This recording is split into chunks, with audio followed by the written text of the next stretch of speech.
What Lord Lugard wrote about the Yoruba, Igbo, and Hausa tribes that happens to be true. Southern Nigerian first governor Lord Lugard came to the world from the family of a preacher who was performing his service at Madras in India around 1858.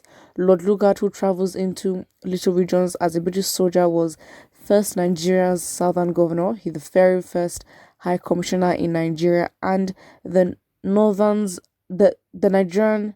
Nigeria's last northern governor from 1912 to 1914.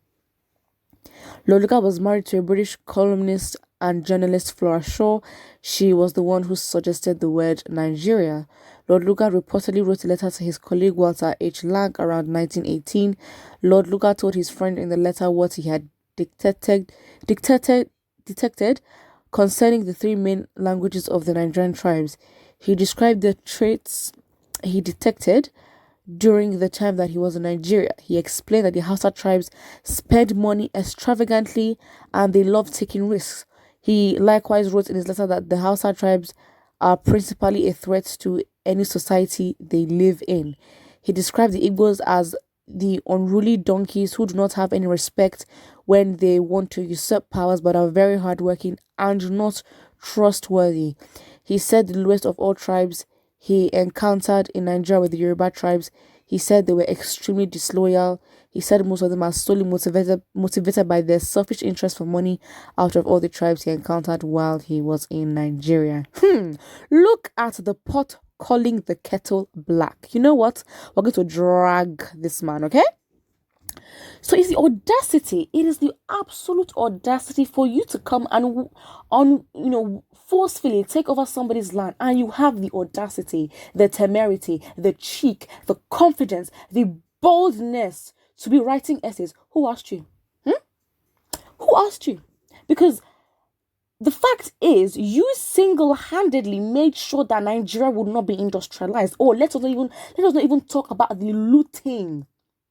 Not only did your system that you put in place loot from our resources, no, you still added tax. You literally taxed the people of the country.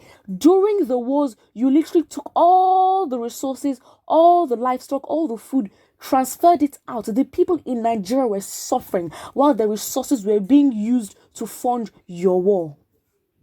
You see, this is the problem.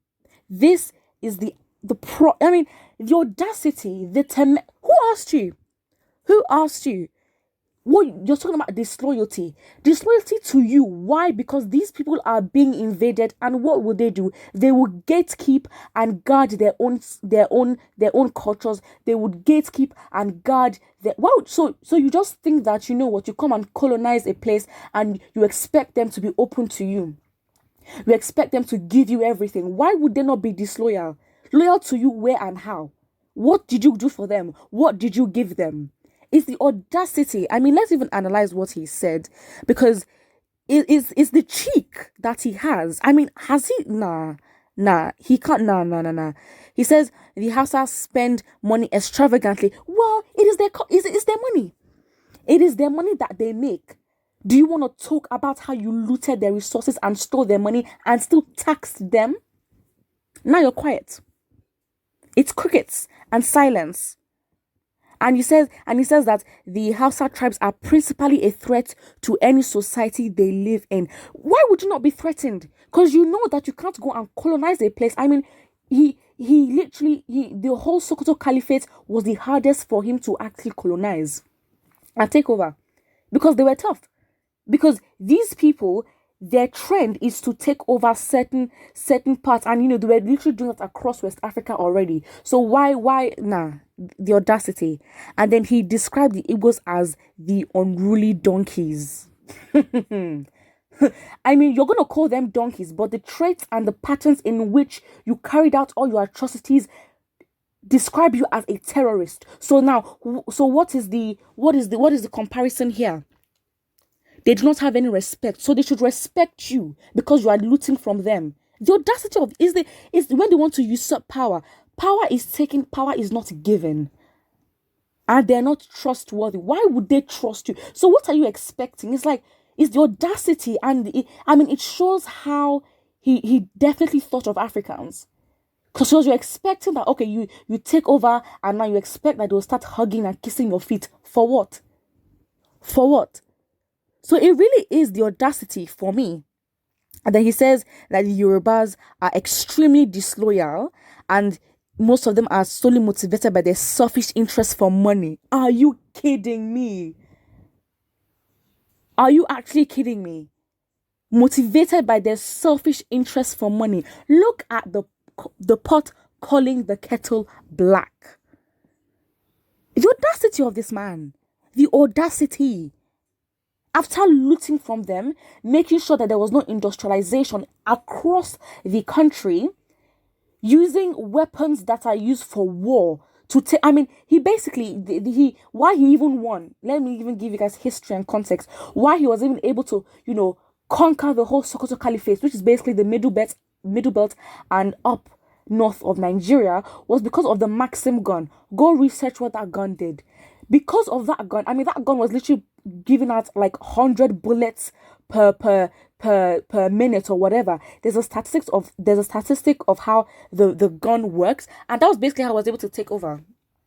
So it's now you're saying that they're motivated, that Yoruba people are motivated by their selfish interest for money. Let's even look at the comments. Now the first person here says, what about British people? Are they better? They came to Africa and stole humans and abducted them to work in their fields as slaves. They stole all our wealth, raped our women, and they are the problem. Literally. And someone here says, exactly what's playing out today, but you knew all this and still joined them together in their own peril while you rejoiced and enjoy over there with your white pigs, Abby. Oh, okay, now he's getting a bit. I mean, to be honest, this is very, very divisive, but I mean, it is true. Someone say, it no go better for Britain. Absolutely, yes.